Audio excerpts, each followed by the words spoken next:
Time now for Michigan's #1 outdoor radio show, Mike Avery's Outdoor Magazine. Outdoor Magazine is brought to you by Jay's Sporting Goods, the Yider Insurance Group, Forward Corporation and T.R. McTaggart, Angler Quest Boats, Security Credit Union, Garber Chevrolet, and by Michigan Brand Meats. Now, here's Mike Avery.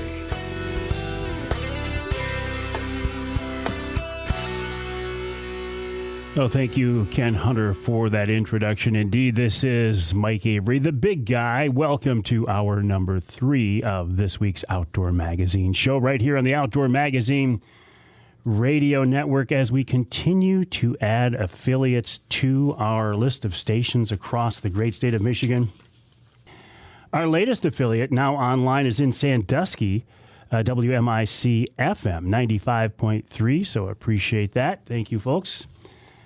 And, I appreciate all of our affiliates, but most of all, what I really appreciate is you for listening. It's kind of a cliche, isn't it? But honestly, if you weren't listening to the show, if you didn't follow the online social media efforts, if you didn't support my advertising partners, I would not have been able to do this for 40 years now? I got to figure. I need to figure out exactly when it was that I started, so I can put a real firm date on how many years I've been doing this. Because, and I'm thinking right now, because in the second hour we talked with Boning Archery. They're celebrating a 75th anniversary in 2021. Jay's Sporting Goods celebrating 50 years in 2021. How many years is Avery celebrating in 2021? I don't know, but it's pushing 40 years. I can tell you that. And as we're recording the show, it's kind of interesting. I was talking to Pat earlier, Pat Johnson here in the studio with me, because we are recording this show just before Christmas. But yet the show airs after Christmas when we're looking forward to the new year. So I got to kind of wrap my old brain around that time shifting thing. But I thought, let's wrap up this week's show with one of my favorite guests. His name is Tom Lounsbury, and he's been around the outdoor industry a long, long time as well. Tom, a noted outdoor writer, also an outdoor broadcaster with his own radio show in the Thumb, and an absolute expert when it comes to shooting and hunting and fishing as well. And he joins us now on the Outdoor Magazine phone line. Tom, welcome back. How are you? Good to be here. And I'll tell you, Mike, the first time you and I went pheasant hunting and you did a story was over 35 years ago. That'll give you an idea. Oh, geez. We weren't so gray and so forth back then. But, you and I have been doing stuff for a long time. Long time. And then I remember, too, like there have been some fishing trips. Our wives went out with us. We fished out of Caseville one time. And a couple summers ago, we were out on Saginaw Bay as well. Just a wonderful time, Tom. And I'll always wonder how big that walleye was when we were fishing on Saginaw Bay out of Bay City there. That got off just before I could get him to the boat. He was over 10 pounds, I'm sure of it. He was a hog, that's for sure. Well, you never lose a small fish, do you? They're always big fish. Yep. So anyway, how are your winter activities going to be? Well, as we're recording the show right now, I still have not given up on deer season. I set a goal for myself of shooting a big doe with my Recurve. I haven't been able to do that yet, but I'll tell you what, Tom, I'm finding out these late season deer are real spooky. They've been hunted now for over 3 months, and they don't let anything get past them. Oh, yeah, they're nocturnals all get out. One of my favorite late-season deer techniques is to get with friends and do a constructive deer drive, and that shakes them loose. And actually, if you know the lay of the ground, you can be in a spot where you can use archery tackle because they'll come out and stop and look back if the drivers are doing things right, and it'll give you a good shot.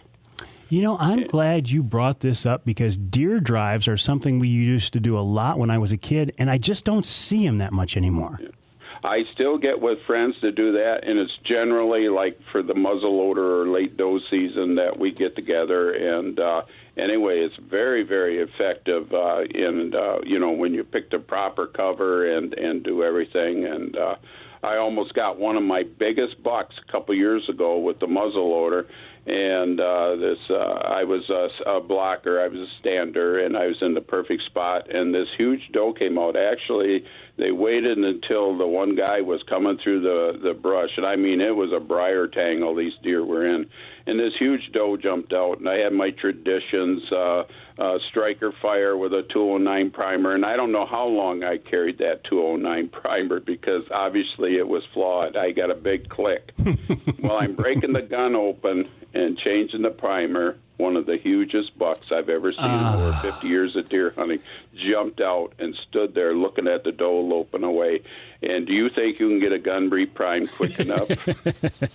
But the thing of it was, that buck was never meant to be mine, because if the gun would have shot, I'd have shot the doe, and I'd have been there with an empty muzzleloader with my jaw hanging down. So that's the way things fall together. And that's an interesting way of looking at it. That buck was never meant to be yours. You can look at our outdoor pursuits in a lot of different ways, and sometimes maybe I get a little bit carried away thinking that, sometimes it was meant to be, sometimes it's not meant to be.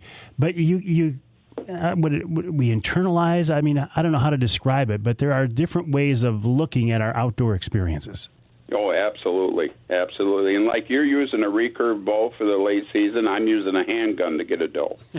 I just love using a handgun. So that's the way I'm going to get. I'm working real hard to get a shot at a doe. But like you're seeing, oh my, are they nocturnal right now? And nocturnal, and the ones I am seeing, because in my last 2 sits, I've actually seen more deer in 2 nights of hunting than I've seen the entire season. But man, are they spooky. Man, are they skittish. Oh, yeah. And there's nothing as watchful as does, let me tell you. Wow. And it's amazing how when you decide to put a total focus on them, they ain't easy.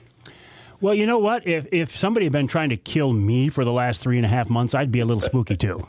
Absolutely.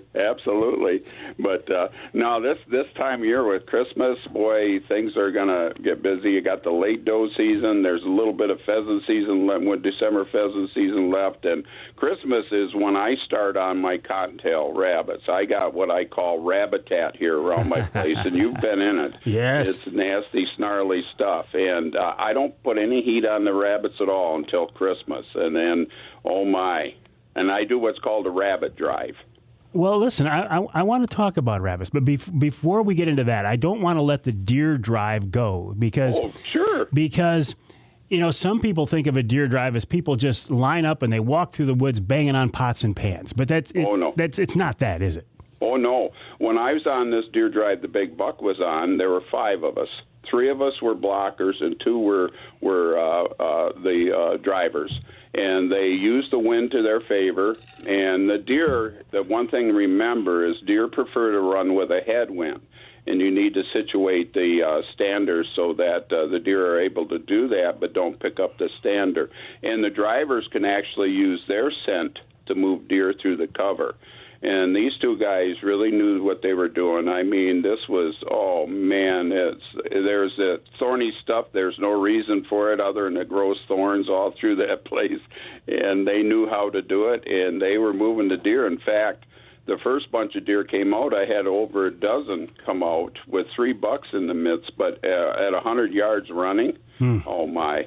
I just let them go. But the 2 shots I got, and it tells you how tight these deer are holding cover. The one blocker was almost on top of them before they came out. Not blocker, but driver. And anyway, I was looking at 20-yard shots and standing. Is the driver ever going to get a shot, or is it always going to be the blocker? Oh, no. My son was a driver a couple of years ago when he got one of his biggest bucks. It happened, and the drivers are actually... You know what the other guy's doing.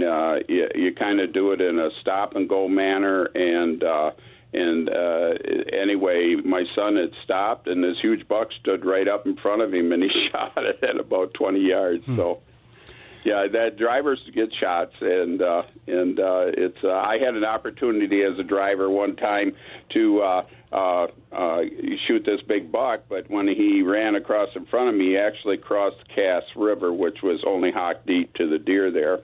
And I couldn't get a clear shot at him because he had does all around him, and he was a monster. And then he came up on the opposite bank and stopped and was looking at the other driver that was to my left, and I had a clear shot, but I couldn't shoot because once he got across that river, halfway across the river, he was on another property owner's place. And all I could do was look at him and he just stood there while all the does ran by, and I could see the steam coming up from his nose. It was just a beautiful sight. Well, and you let him go because you are an ethical hunter. You don't. There isn't a deer in the world worth getting people mad at each other. Well, amen to that. And what do they say about morals and ethics? It's what you do when nobody else is looking. I mean, if you have to ask yourself if anybody's going to see me, well, you're probably not doing the right thing. That's right. Yeah, that's absolutely right. Yep. You got to always have that in the back of your head and follow the rules. Tom, I appreciate you saying that. Hang tight. We got to take a break here in the Outdoor Magazine Show. We're talking with Tom Lounsbury, noted outdoor writer, outdoor broadcaster, hunting and fishing expert, and a very honorable guy, as you can tell, because he let that big buck go, even though he had a shot at it. It was on somebody else's property. And see, that's what I think, especially today, we need to continue to portray ourselves in the positive light as the good outdoorsmen and women, the good stewards of the resource that we are. There are a lot of eyes on us these days. And so if we continue to do things the right way, we will paint the picture that we want, which is stewards of the resource. More coming up after the break. The folks at Yider Insurance Group know you have lots of money invested in your hunting and fishing gear, and they want you to be protected. The Yider family has been in the insurance business for more than 75 years, and they build a reputation for taking great care of their customers. As a full-service agency featuring auto owners insurance, Yider can insure your fishing and hunting gear, your boat, snowmobile, ATV, and trailer, just about everything you depend on for your outdoor adventures. Yider also specializes in protecting outdoor-related businesses, from fishing guides to shooting ranges, anything for the great outdoors. The folks at Yider can help you because they're hunters and anglers themselves, and they know what we need from an insurance company. For more info, go to their website, huntingandfishinginsurance.com. That's huntingandfishinginsurance.com. Or call them toll-free at 800-975-6473. I trust the Yider Group and auto owners for all my insurance needs, because with Yider and auto owners, you've got friends in the outdoor insurance business. Everybody needs to put gas in their tank, so the next time, why not save money with fuel rewards from Forward Shell convenience stores? With fuel rewards, you'll save at least 5 cents a gallon on every fill-up at the 26 Forward Shell convenience stores. Plus, you can earn additional savings with select products and special offers at those Forward stores. You can save 20, 30, even 40 cents a gallon, and the more you use fuel rewards, the more you can save. I use the Fuel Rewards program every time I stop by a Forward Shell convenience store. And you can too. Go to fuelrewards.com. That's fuelrewards.com. You can also download the Fuel Rewards app on your phone. The Fuel Rewards program at your local Forward Shell convenience store. A great way to save money every time you fill up. To learn more, check out forwardconvenience.com. That's forwardconvenience.com. Food plots are a big deal these days, and nobody knows food plots better than the folks at Michigan-based Killer Food Plots. Company owner Nick Percy has worked hard to develop premier whitetail habitat for almost 3 decades. That experience, combined with expertise in building healthy soil and choosing the right seed, will produce the results you're looking for. KFP's natural-based Groganics Fusion Fertilizer and Retain Moisture and nutrient-absorbing pellets can give you the edge in creating food plots to attract and keep deer on your property. Check out their website, killerfoodplots.com. That's killerfoodplots.com. Killer Food Plots can help you get your soil where it needs to be to produce lots of healthy, great-tasting food for wildlife and cover crops to screen your plots and even direct the deer where you want them. This year, take your food plots to the next level with Killer Food Plots. killerfoodplots.com.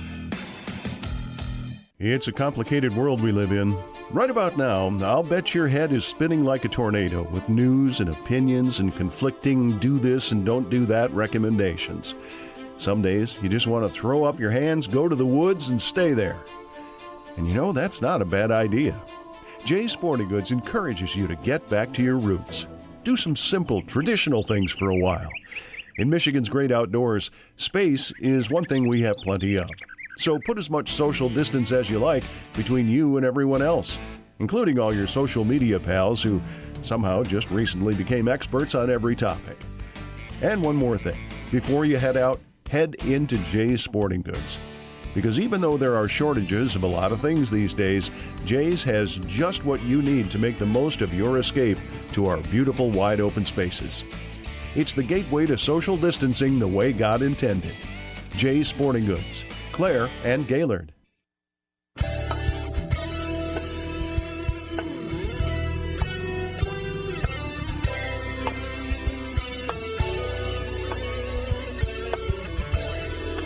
You can hear the Outdoor Magazine show in Houghton Lake on two stations, the Twister, 92.1 WTWS, and Powerhouse Station, 98.5 WUPS.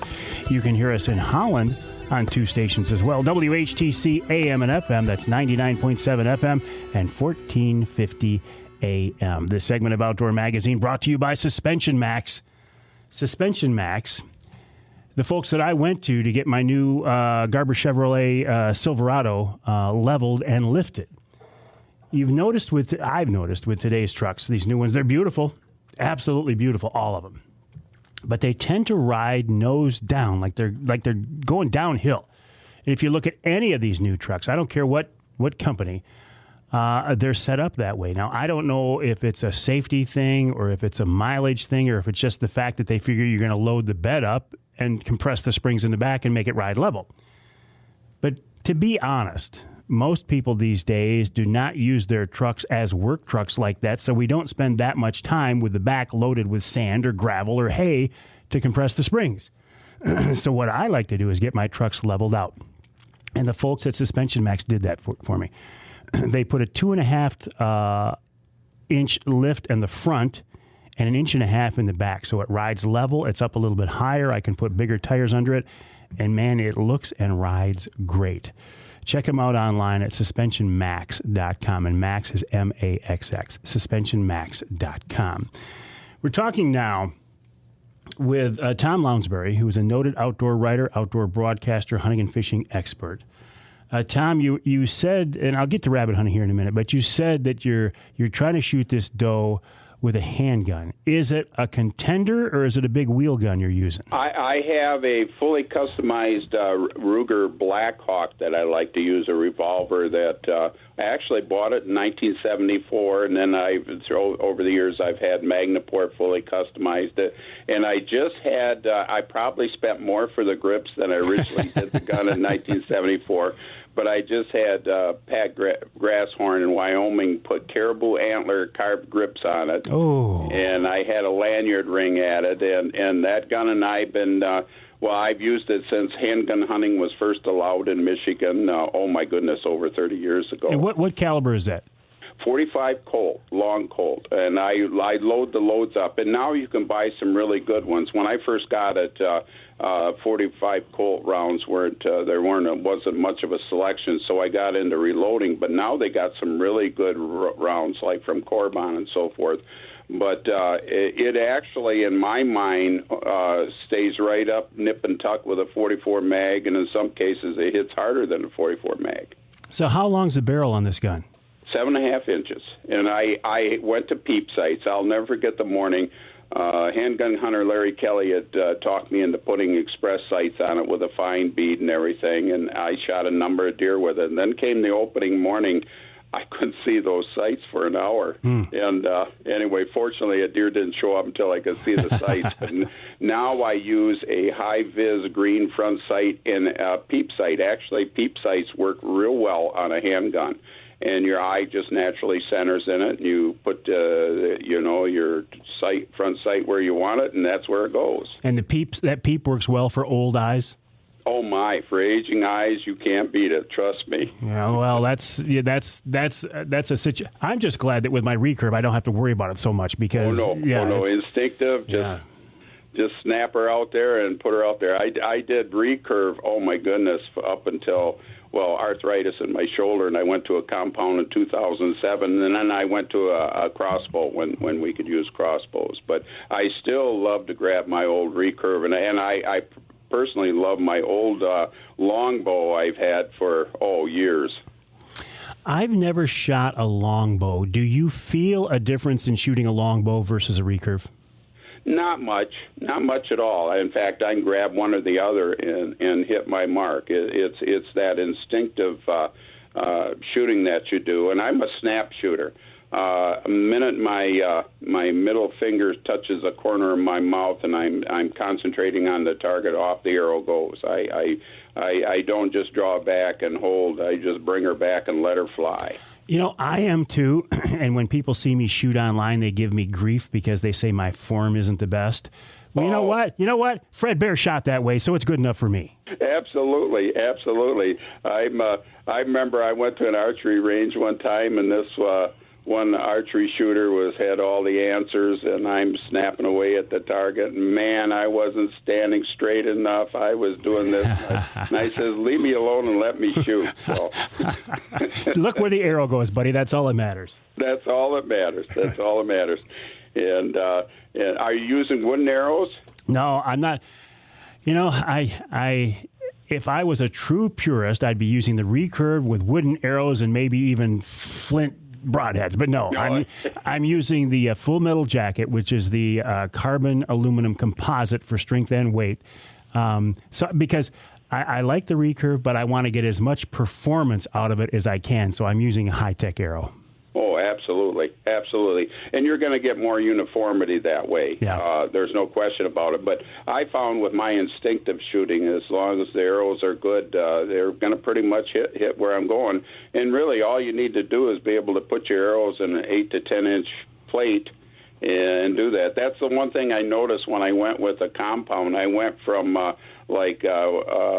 picking a spot with that sight. It's a whole different world than the traditional stuff and I had to really re-educate myself when I found out a key with the compound and the sights is have a real good release and have it go off. But I'll never forget the intense accuracy in a compound versus the traditional. I also, the first year I had that compound in 2007, I took a buck at my furthest archery shot. It was 39 yards, and I knew I was going to hit him, and I wouldn't have tried that with my longbow. Mm-hmm. And then you take it to the next level. Okay, so you talk about shooting an 8-inch group or whatever with your recurve, and then you go down to a compound, it tightens it up, and then you take a crossbow with a scope on it, and it tightens it up even more. I've learned with a crossbow and a scope, especially if I'm on a rest, I shoot one arrow at a time. I'm too cheap to do those Robin Hood shots, so to speak. And I've only, when I used the compound, as tight as it was doing, I would only shoot a couple arrows because they and I'll tell you, there's this hate against crossbows, and I think it dates back to back in biblical, not biblical times, but in Knights and Armor's days when the crossbow was condemned by the Pope and all that. But there's this hate against crossbow, and it says it's so deadly way out there, and they certainly have some out there. But I personally don't shoot. 40 yards is about my limit with a crossbow, and it's that way with the compound. Same effective difference as a compound. That's the way I look at it. Yeah. And I got a friend who practices regularly with his compound out to 70 yards because he hunts elk out west. Oh, yeah. And, I've seen this guy put the old arrows right into the old boiler room real consistently at 70 yards with his compound. So, as far as I'm concerned, this hate against the crossbow, that ship has sailed. Well, you'd like to think so, Tom, but there are, and we could talk for hours about this, but I think anything that's legal, we should embrace as fellow hunters because there are enough people trying to take this away from us. So I see, especially online, I don't care if the fish isn't right, the buck isn't right, the weapon isn't right, the method of take isn't right. I say if it's legal, it should be embraced by all fellow hunters and anglers. Absolutely. I fully agree. I really hate the bickering, especially when elitists get into it, and their way is the only way. And like when it comes to archery, I do it all. I even have a primitive wooden stick bow I use for hunting on occasion. And recurves and a couple longbows, and I got a nice collection of made and grayling bear bows. Oh, you do? I absolutely love to use. Really? And I don't hesitate to use the crossbow. And there are instances where the crossbow, I mean, you're going to try to stalk deer in a cornfield with a crossbow? I'm sorry, it just don't work. And that's when I like a nice compact recurve if I'm going in the cornfield or if I'm still hunting in heavy brush. The crossbow, to me, at least my crossbows I have, are great for a static position, but they're nothing I want to be moving around with. Well, because I think you're still shooting one of the earlier heavy Darton crossbows. And, those things they're accurate as can be, but they are a handful. Oh, yes. And I'm seeing some of these bows, I mean, like, there's that one Raven or whatever. I got a friend with a Raven. Oh, my goodness. Light, compact, fast. Oh, but I can't afford a Raven. I was going to say, you better have your checkbook ready, though. They're great bows, but you better be ready. You're absolutely right. No, I'm happy with my Dartons with what I do, and if it's something else, I'll use a recurve or the compound and get right out there and do it. So it's I love it all, and I support it all. Tom, as we're talking here, I realize we're not going to get to rabbit hunting this time. So why don't I get you back on in a couple of weeks and we'll talk about that in the couple of minutes we have left. I want to switch gears here and just follow up on a theme from earlier in the show. As bad as 2020 was, and as bad as the COVID situation was, one good thing we have seen from it is a renewed interest in the outdoors. And isn't that great to see? Oh, absolutely. The outdoors is a place you can go where social distance isn't even any problem. That's like I did pheasant hunting here on the farm with hunters. We practiced social distancing, and everybody had a good time. You could do that even when you had a group out there. And this other hunting, like deer hunting and you name it, it's not hard at all. And what's wrong with being in the open, fresh air? Nothing at all. Unless you're trying to buy ammo for that open air situation, then you might have a problem. I did the other day. Oh my goodness. Just curious, and I'm not going to ask you, and you probably wouldn't anyway, to name the retailer, but was there price gouging going on? Not where I was at. Okay, no. Good. No, it was just that the selection was, in fact, I went to get a specific round for my .45 Colt, and they just weren't there. That's probably not a high-demand item, though, is it?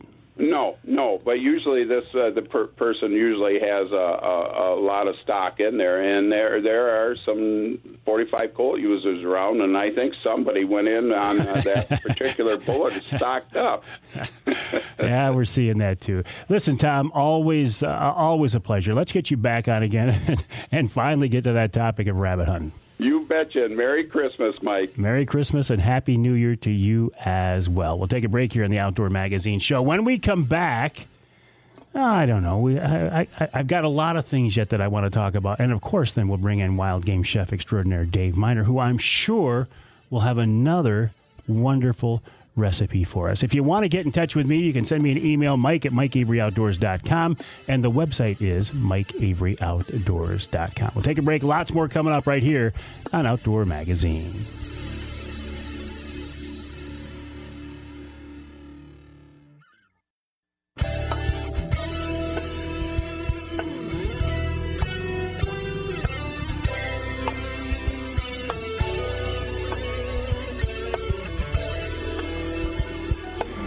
Welcome back to Outdoor Magazine. You can hear the show on, I think, 30 now stations across the great state of Michigan. Just added a new affiliate in Sandusky. And one of our current affiliates, by next week, one of our markets will be switching over to a different station, a sister station in that market. Details on that coming up next week. But you can always hear the show in Ludington on News 97, 98, 98.7 WLDN. You can hear it just up the road in Manistee and WMLQ 98.7 FM. I'm sorry, 97.7 FM. And you can hear it in Saginaw on WSTW AM and FM, News Radio 790 and 100.5. And recently, those stations started a simulcast. And I've been getting a lot of emails from people saying, hey, how come you're not on there anymore? Well, I am. But I'm on both stations at the same time now, Sunday morning from 9 till noon on WSGW AM and FM. This segment of Outdoor Magazine brought to you by Speedy Blaze. Speedy Blaze is a safe, clean, water-resistant alternative to firewood. It's safe to cook, water and insect-resistant, by the way, which means it's safe to move from peninsula to peninsula in Michigan. It's safe to cook over because it's made from recycled hardwood. You can use it in your fireplace, your fire pit, your grill. Any place you can have a fire, you can have a Speedy Blaze fire. Check them out online at speedyblaze.com, at speedyblaze.com. And I emphasize the Z, because people thought I was saying Speedy Blade, like a blade on an ice skate or something. No, Speedy Blaze, like a blazing fire, speedyblaze.com. You know, I always enjoy my conversations with Tom Lounsbury. He's just an interesting guy, that's for sure. And he's got stories all day long, and some of them are even true. No, that's a joke. They're all true. What else on my list? Okay, so first of all, Happy New Year to you. The New Year coming up here in just a few days. I think we all have a sense of hope for the New Year. We do for all New Years, right? Every year. But this year, of course, is something really different and really special. We have such high hopes that 2021 will, at least by the middle of it or so, be better than 2020 was. So Happy New Year to you. You might not have noticed it yet. In fact, I haven't noticed it. It's been so cloudy. The days are going to start getting longer now. As I go into a new year, I never make New Year's resolutions because I think you're setting yourself up for failure if you set a resolution, because that resolutions are made to be broken, right? I set goals. A couple of years ago, I set a goal of losing weight, and I lost a ton of weight, and I'm doing a pretty good job of keeping it off. So that's a goal that I feel good about. I've set a goal for trying to spend as much time fishing as I can in the summertime. I'm still not much of an ice fisherman and don't see myself go in that direction, but I was pretty effective. I think I reached that goal in 2020 of spending as much time on the water on Saginaw Bay on the Angler Quest as I could. Any more than that, I would have lost my wife or my job. So I was feeling pretty good about that. I also set a goal of promoting, encouraging, and defending this outdoor lifestyle to the best of my ability. On the radio show, on the podcast, on social media. And I think I feel good about that. I think that's a battle and a goal that I consistently engage in, and I think I can put that in the positive list. I also set a goal for myself in 2020 of shooting a turkey, a Michigan black bear, and a big Michigan doe with my Recurve. Not so much on that one. But I'm still working on it. As we are recording the show right now, I've got a few days. I've got a couple of more hunts under my belt that maybe I can shoot that big doe with a Recurve. And if I don't, I'll move it to 2021. I think it's good to have goals. I think all throughout your life. I mean, as you mature, as life changes, your goals change.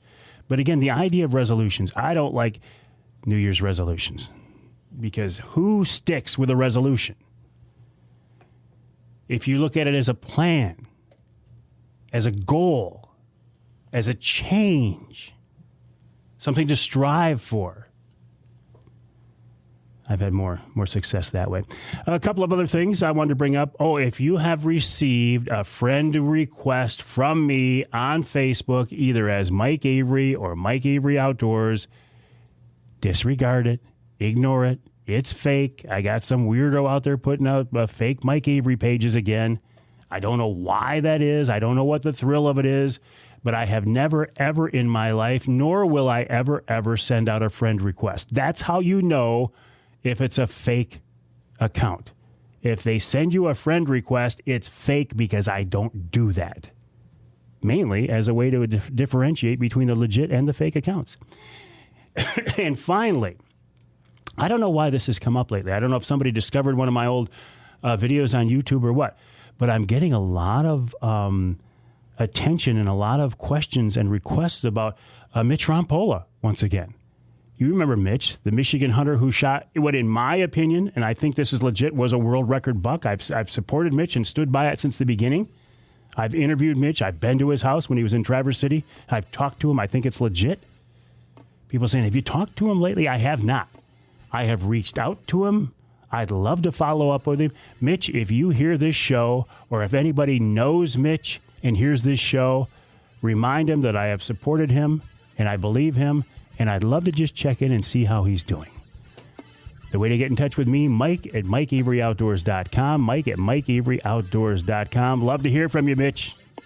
We'll take a break. Wild Game Chef Dave Minar coming up.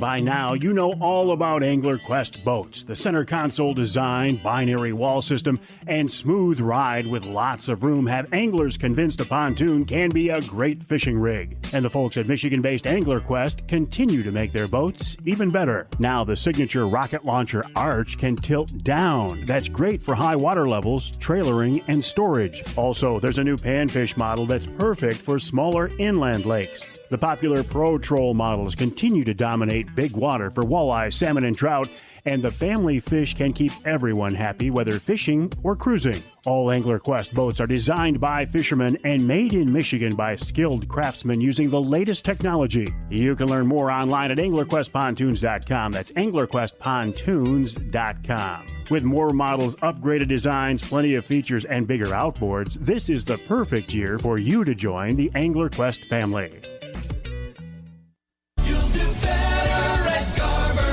At Garber Chevrolet in Midland, Saginaw, Linwood, and Caro, we're better for a reason. Like Garber's low price guarantee. Get incredible everyday low prices on a new Chevy Equinox, Silverado, Traverse, or Trax. Think you found a better deal somewhere else? Bring it to us, and we will beat it. Getting more options and choices is always better. That's the benefit of having the Great Lakes Bay region's largest inventory of new Chevrolets. When you shop Garber Chevrolet, you won't have to shop around to find exactly what you're looking for. And Garber Chevrolet's award-winning customer service is in a class of its own. Your needs will always come first. Better prices, better selection, and better service. There's a reason why you'll do better at Garber Chevrolet in Midland, Saginaw, Linwood, and Caro. Home of the low price guarantee. Chevy, find new roads and find a better deal online at GarberChevrolet.com. You'll do better at Garber. Have you tried the Mike Avery Hunter Sticks from Michigan Brand Meats? They feature two of my favorites, elk and pepper, and I think they taste great. I've been working with the Grillo family of Michigan Brand for a few years now, and I couldn't be happier. Michigan Brand is family-owned and based right here in Michigan, and they make lots of great products. From jerky, sausage, and those hunter sticks to their famous Michigan Brand hams, you can't go wrong with Michigan Brand meats. Plus, Michigan Brand can process your boned-out wild game, too. Check out the website, MichiganBrand.net, for more info. That's MichiganBrand.net. You can buy the Mike Avery Hunter Sticks on that website. Plus, you can get them at Jay's Sporting Goods, all Forward convenience stores, Jack's Fruit Markets, and many other great stores, too. There's a complete list on the website. Again, that's MichiganBrand.net for the Mike Avery Hunter Sticks, the outstanding Michigan Brand hams, and lots more. MichiganBrand.net. Security Credit Union wants to thank you for helping to make them one of Michigan's fastest growing credit unions. Check out Security's Debit Rewards program, where you can earn points just by using your debit or Titanium Rewards credit card. Redeem those points for great gifts and merchandise. Or how about the Save to Win account? That's a Security Credit Union account that gives you all the benefits of a traditional savings account, plus the chance to win big. Every $25 you deposit into this share certificate earns you an entry into the monthly and quarterly drawings. The more you save, the more chances to earn. Up to 10 entries per month.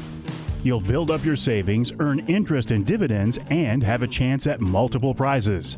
And remember, Security Credit Union loves to work with outdoorsmen and women, and they can help you with your next outdoor adventure. Check them out online at securitycu.org. That's securitycu.org.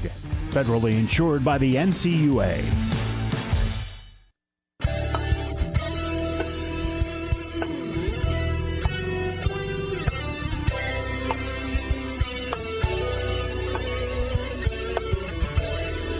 Welcome back to Outdoor Magazine. Just want to remind you, brought to you in part by Wilds Plumbing and Heating. From plumbing, heating, air conditioning, cooling, sump pumps, cleaning, ductwork, you name it. Everything to keep your house warm, dry, comfortable. The mechanics of it running smoothly. The folks from Wilds can help you out. Check them out online at wildsplumbingandheating.com. That's wildsplumbingandheating.com. Turning our attention now to wild game chef extraordinaire Dave Minar. It's something I do every week here at the show. We save the best for last, and David's with us once again. David, welcome back. Oh, thank you for the compliment, Michael. How you doing? I am doing just great, Dave. I'm still trying to shoot that big doe. No luck yet, but how about you?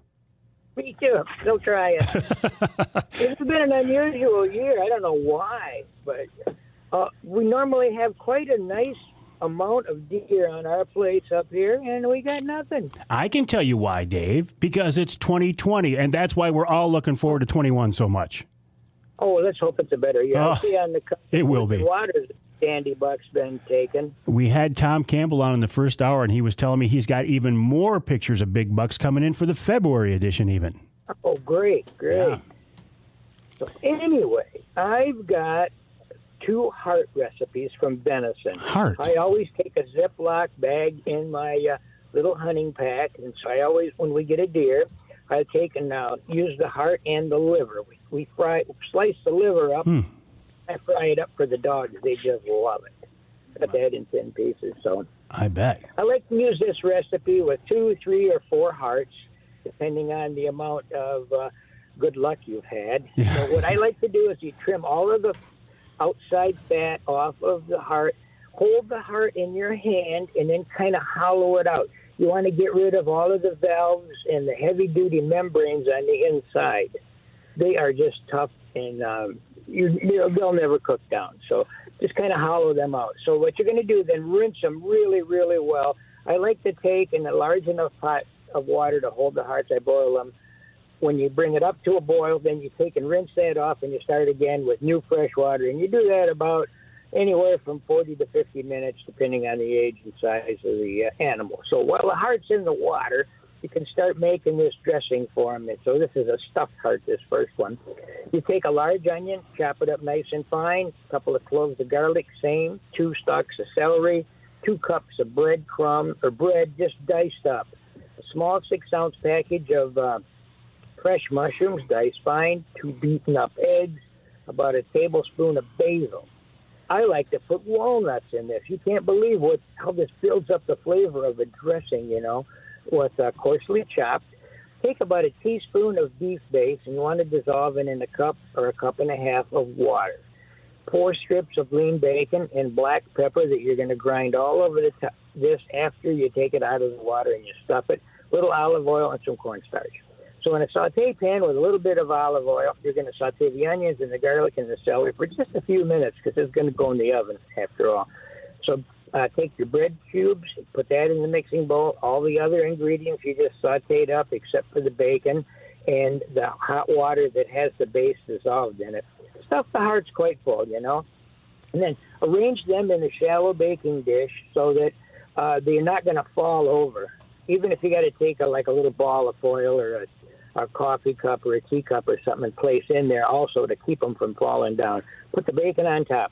Pour that water with a bouillon cube in there for about 45 minutes or so. You're going to bake it. You're going to loosely tent the dish with foil.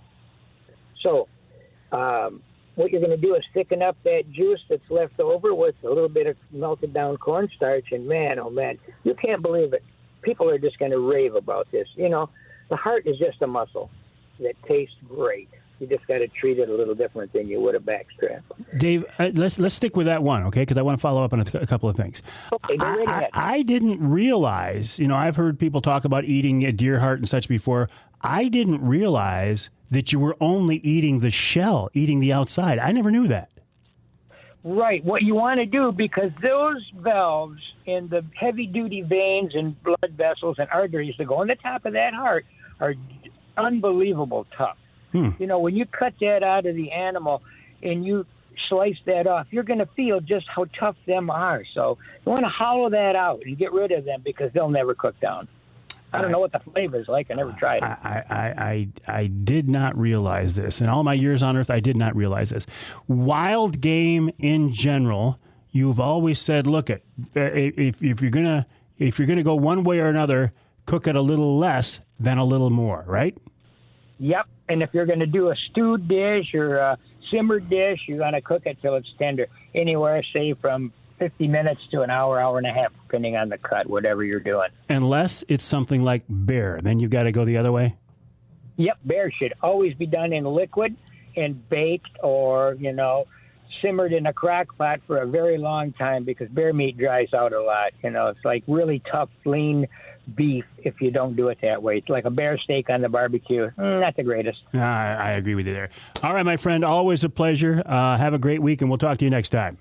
Well, thanks a lot. Bye now. Wild game chef extraordinaire Dave Minar, a big part of the Outdoor Magazine show, as are you. Again, if you weren't listening, if you didn't follow the show, if you didn't listen to the podcast, there would be no reason for me to do this. And I would have to go into 2021 looking for a new job, and I'm too old to look for a new job.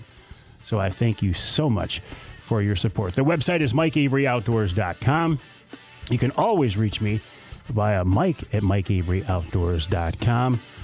Happy New Year to you coming up.